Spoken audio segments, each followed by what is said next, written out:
माझा निर्णय झालाय। मी यांना बाबाजींच्या मठात घेऊन जाणार, बाबाजींच्या मठात घेऊन जाणार।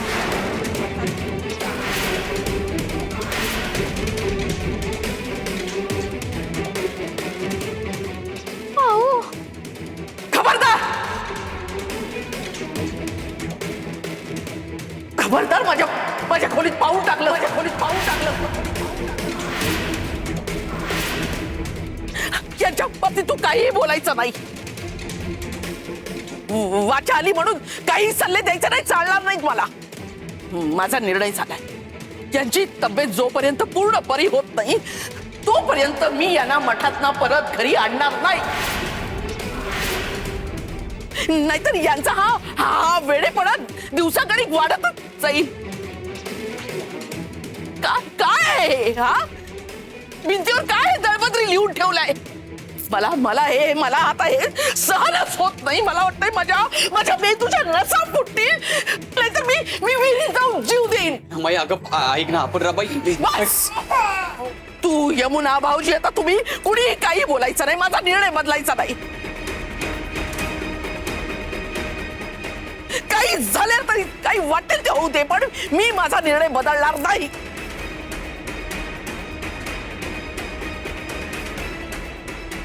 ताबडतोब यांना बाबाजींच्या मठात घेऊन जाणार म्हणजे जाणार। विठुरे, बाबाजी मामांजींना सुद्धा मठात गेल्यावर विषारी काढा पाजतील। काय करू रे मी थांबवायला? मला वाट दाखव।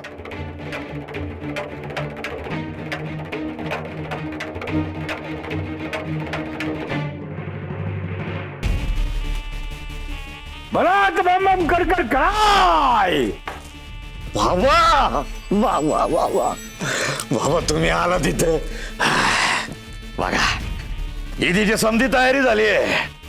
आता तुम्ही आलाय म्हणजे आशीर्वाद बी आले तुमचे आमच्या पाठीशी, म्हणजे आमच्या शत्रूचा, त्या सखूचा नाश पक्का। अरे वटवागडा, काय झालं बाबा? अरे मी जेव्हा तुला समजून सांगत होतो तेव्हा तू काय खयाली पुलाव पकवत होतास? तेव्हाच समजलं होतं तुझं ध्यान नाही, तू गोंधळ घालणार। काय गोंधळ घातला बाबा मी? अरे ही एवढी घाई कशा काय करतोस? माती होईल। काय विधीच्या तयारीत माझ्याकडून काही कमी झालंय का? अरे लय कमी आहे। अरे ईदी करण्या अगोदर तुला सांगितलं होतं की तुला साधना करावी लागल, 1,00,000 वेळा जिगरोबाचा जप करावा लागल, आणि तो भी एका पायावर उभं राहून। तो जप पुरा व्हायच पाहिजे, आणि जर त्याच्या आधी विधी केलास तर तुझा नायनाट हा ठरलेला। सखूच्या ऐवजी तुझा बळी जाणार, हे ध्यानात ठेव। शब्द तुला पैजवार सांगितलं होतं, पण कानाची भोकं बुडली होती तुझ्या। जप केलासच नाहीस, आता मर आता। बाबा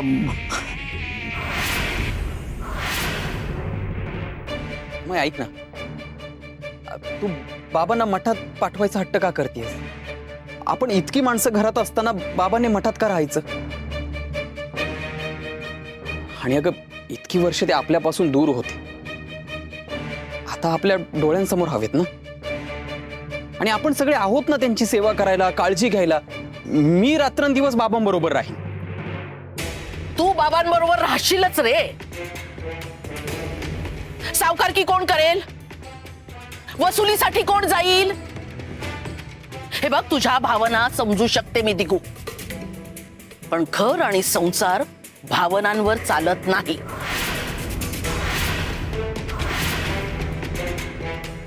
नाही, वहिनी म्हणते ते अगदी बरोबर आहे। मलाही दुसरा पर्याय दिसत नाहीये, पण दादा बरं होणं हे अतिशय महत्वाचं आहे। आपण दादाला मठात पाठवूया। हा, बाबाजींच्या देखरेखीखालीच राहतील। माई अगं बाबांची अवस्था तरी बघ, शून्यात बघत असतात. त्यांना अजून समोरचा काय सांगतोय तेही कळत नाही. काय कळत नाही सांगतोस तू? काढा आंबील बायकोच्या हातून घ्यायची नाही हे कळतं. फक्त सकूच्या हातून घ्यायची हे बरोबर कळतं. विठ्ठल म्हणायला कळतं, बाकी दुसरं कुठलं का नाव घेत नाही. सकूच्या घरी आलेच ना नेमके, जे सोयीचं आहे ना ते सगळं कळतं त्यांना. मला कसा त्रास द्यावा हे बरोबर कळतं त्यांना. आणि भिंतीवर विठ्ठल विठ्ठल लिहिणं हे फक्त माझ्यासाठी नाही, घरातल्या सगळ्यांसाठीच त्रासदायक आहे. समजतंय ना तुला दिगू? म्हणजे विठ्ठल विठ्ठल करत घरादाराचा व्यापाराचा नाश होईल. एवढ्या अफाट मेहनतीनं उभा केलेला हा हा हा सगळा डोलारा मातीत मिसळे आणि आता पुन्हा शून्यातून उभं राहण्याची शक्ती माझ्यात नाही. समजलं?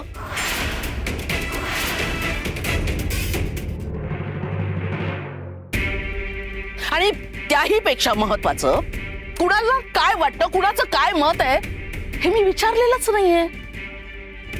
बाबा मठात जाणार हे नक्की.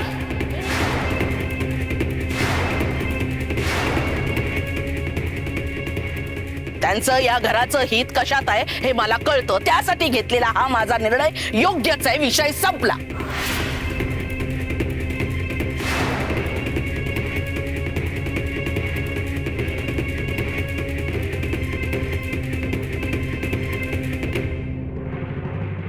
मामांजी तुम्ही असं का केलं, असं का लिहिलं? तुम्ही हे लिहिलं म्हणून खूप मोठं संकट आलंय हो. सासूबाई तुम्हाला मठात न्यायचं म्हणतायत. बाबाजी तुम्हाला खूप त्रास देतील, ते खूप दुष्ट आहेत. तुम्ही असं का केलं, का केलं?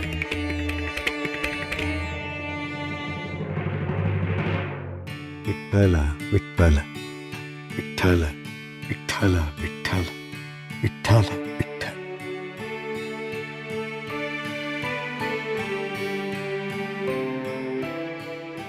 काय झालं? काय झालं मामांजी? काय करताय? काय झालं?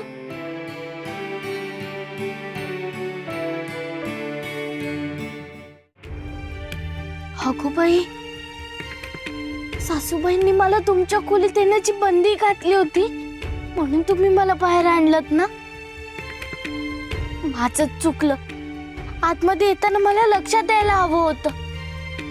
मामांजी, मला त्रास होऊ नये म्हणून तुम्ही माझा इतका विचार केलात, पण तुम्ही मठात गेल्यावर तुम्हाला किती त्रास होईल याचा पण विचार करा ना. विठ्ठल विठ्ठल विठ्ठल विठ्ठल.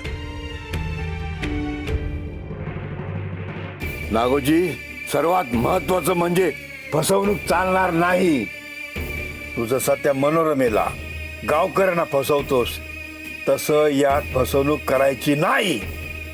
खोटं बोलायचं नाही. काय? म्हणजे काय? नाही नाही नाही, अजिबात नाही.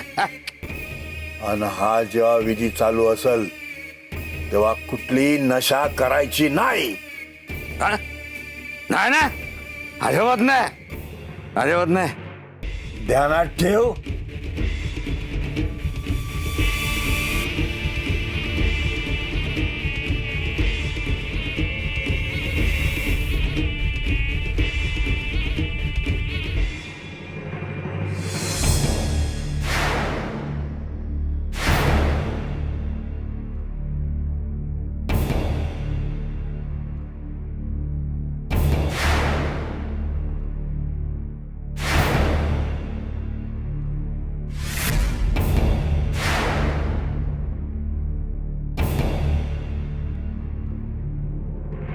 बाबाजी, बाबाजी,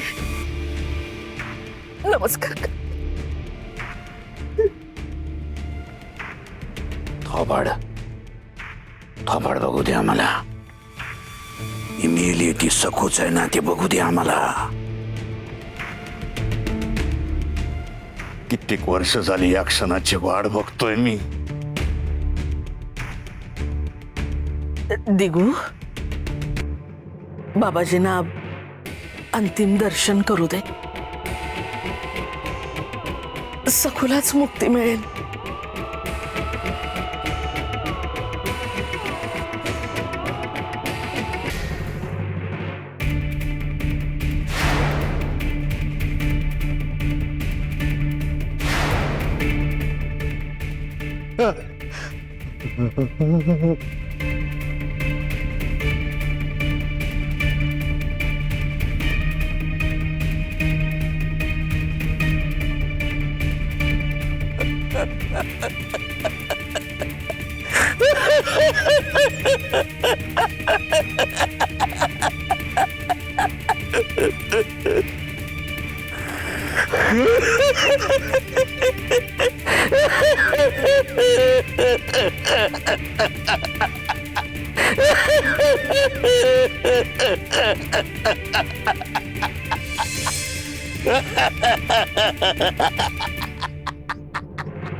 अरे ए मूर्खा, दातार कशाला काढतोय?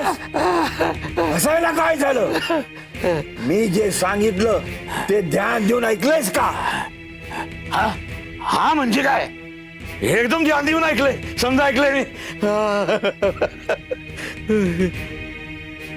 खोट खोट बोलतोय घुबड. हो, मी वैरी आहे का तुमची? चला भाऊजी, धरा या ना. अहो धरा काय वहिनी, दादा तयारच नाहीये, जागचा हलत नाहीये तो, ओढून कसं नेणार? नाहीच हलणार. मी म्हंटलय ना मठात जायचं, मग बरोबर माझ्या विरुद्धच वागायचं असतं यांना. चला. रमाई, अगं ओरडू नकोस ना. तो मग काय करू? आपण हे जे सगळं करतोय ते यांच्या भल्यासाठीच करतोय ना. मग यांनी जरा सहकार्य करायला नको? पण नाही, माझं काही ऐकायचंच नाही असा पणच केलाय ना. पण असं नाही चालायचं. मठात जायचं, वंशीत जायचं, वंशीत जायचं. तिथल्या भिंतीवर लिहा म्हणावं काय लिहायचंय ते. बाबाजी बरोबर यांना सुधरवतील.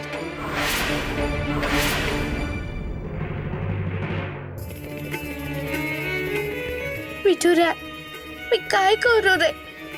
काही झालं तरी मामांजी मठात जायला नकोय. तिथे नक्कीच त्यांच्या जीवाला धोका आहे. तो विषारी खाडाच काय, आणखीन काही काही पाजते. काय त्रास देतील कल्पनाच करवत नाहीये. अहो नाही म्हणतायत, पण सासूबाई तर हट्टालाच पेटल्यात. मी काय करू रे? हे जाणं कसं थांबवू?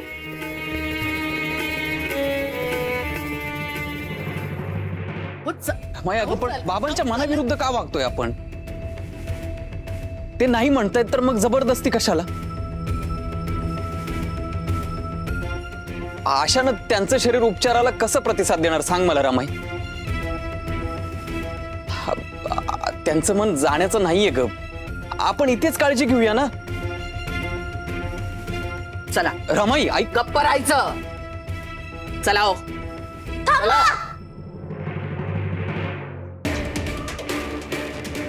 मामांजीला नका घेऊन जाऊ.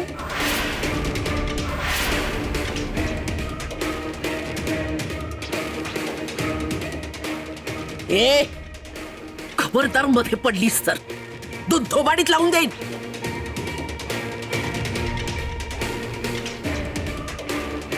जा जा, आपली कामं कर जा. मोठ्यांच्यात बोलायचं नाही. नालायक, तुझ्यामुळेच हे घडलंय सगळं. आणि यांच्या तब्येतीची काळजी तुला जास्त की मला? गप्पा बस. सासूबाई, पण मी काय म्हणते ते ऐकून तरी घ्या. बामनजींनी जी चूक केलेलीच नाहीये, त्याची शिक्षा आपण त्यांना का देतोय? चला. म्हणजे काय म्हणायचंय सकू तुला? चला हो. थांब रमाई, सकू काय म्हणते ते तरी ऐकू.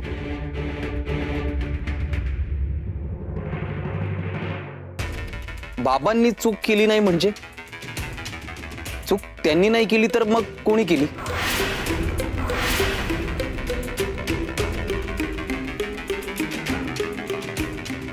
कोणी त्या भिंतीवर लिहिलं?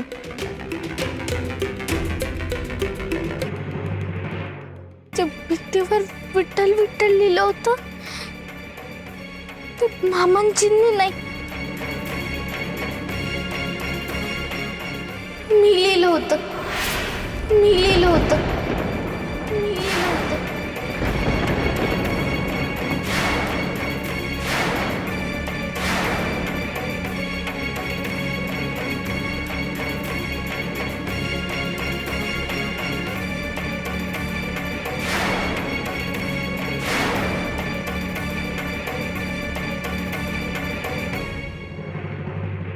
हे काय चाललंय सकू तुझं? हद्द केलीस तू अगदी. काही वेळापूर्वी चूल घरात येऊन मी तुला विचारलं होतं ना की दौत आणि बोरू घेतलीस का? तर दादांत खोटं बोललीस. आणि हे बघ, आधी स्पष्ट सांगितलं होतं तुला, रमाईच्या किंवा इतर कुणाच्याही भावना दुखावू नकोस, घरातले नियम तोडू नकोस. म्हणजे हे म्हणतायत त्याचप्रमाणे वागलीस तू निर्डवल्यासारखी. याचा अर्थ माझ्या किंवा रमाईच्या बोलण्याची तुला काहीही किंमत नाही.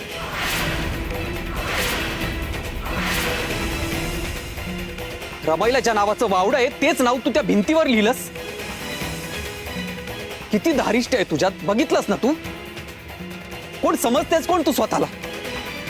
नाही, मीच मूर्ख आहे इतके दिवस तुझ्या पाठीशी उभा राहिलो. मला लाज वाटते रमाई. आता यापुढे मी एक चकार शब्द बोलणार नाही की तुझ्या निर्णया आड येणार नाही. तुला जे योग्य वाटेल तेच कर.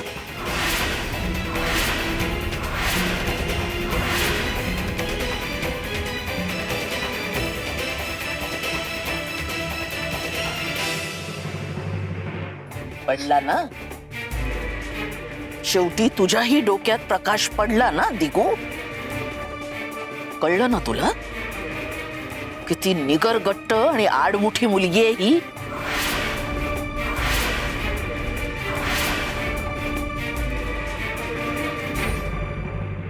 विठ्ठल,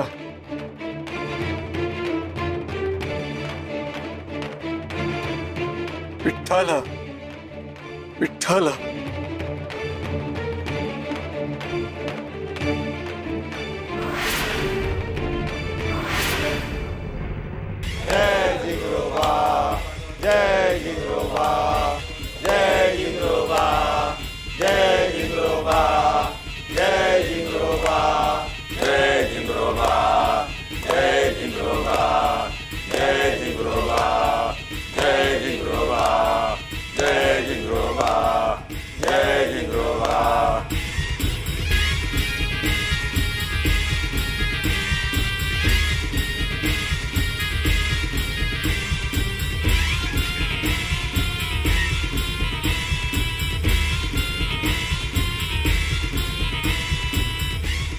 अघोरी बाबांना माझ्या मागे कुठलं लचण लावलंय काही कळत नाही.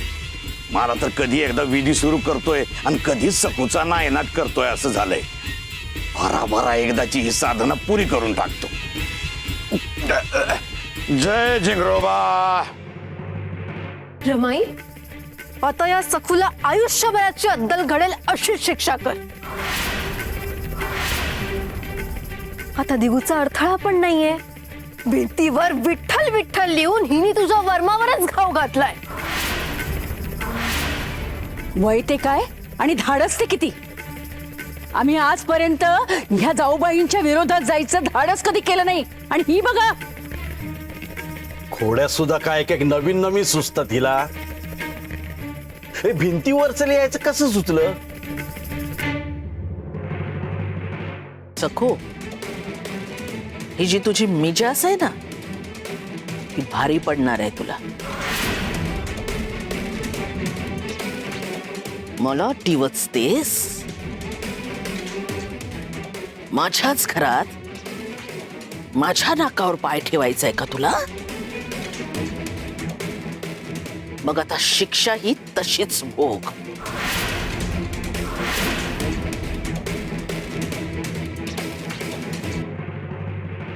उद्या सकाळपासून तुझी शिक्षा सुरू होईल. गुरु झिंगरोबांचा महिमा सांगून गावात भिक्षा मागायची. भिक्षा मागायची.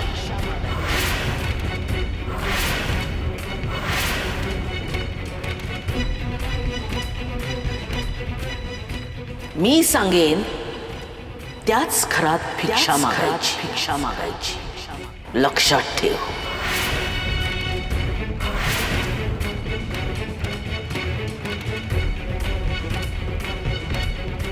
भिक्षा मागून जो शिधा मिळेल तो शिजवून गुरु झिंगरोबांना नैवेद्य दाखवला की मगच ते अन्न तू खायचं.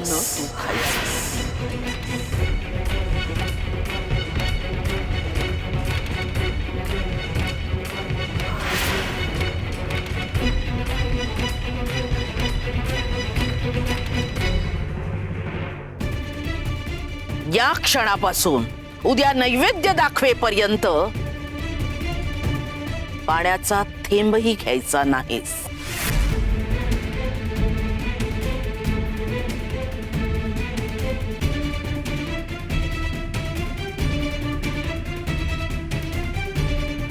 बाई गो, बाई ग नाही आणि आई ग नाही, शिक्षा आहे ना मग अशीच राहणार. उलट वहिनीने भिक्षा शब्द उगीच वापरला. भीक मागावी लागेल असं म्हणायला हवं होतं.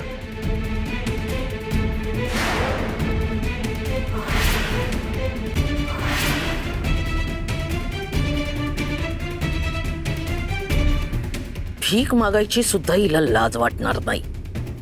निर्लज्ज शिरोमणी आहे. सहज जाऊन भीक मागे. यात काहीतरी वेगळं जोडावं लागेल.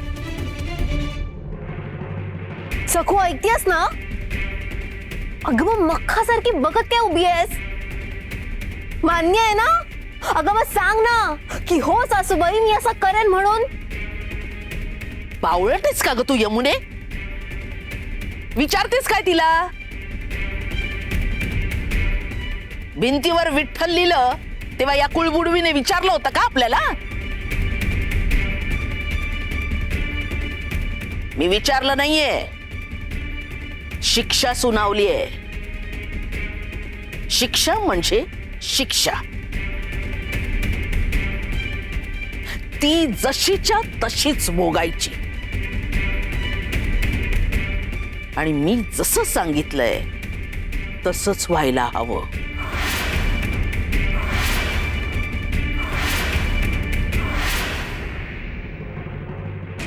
आणि हो, आणखी एक छोटीशी गोष्ट सांगायचीच राहील.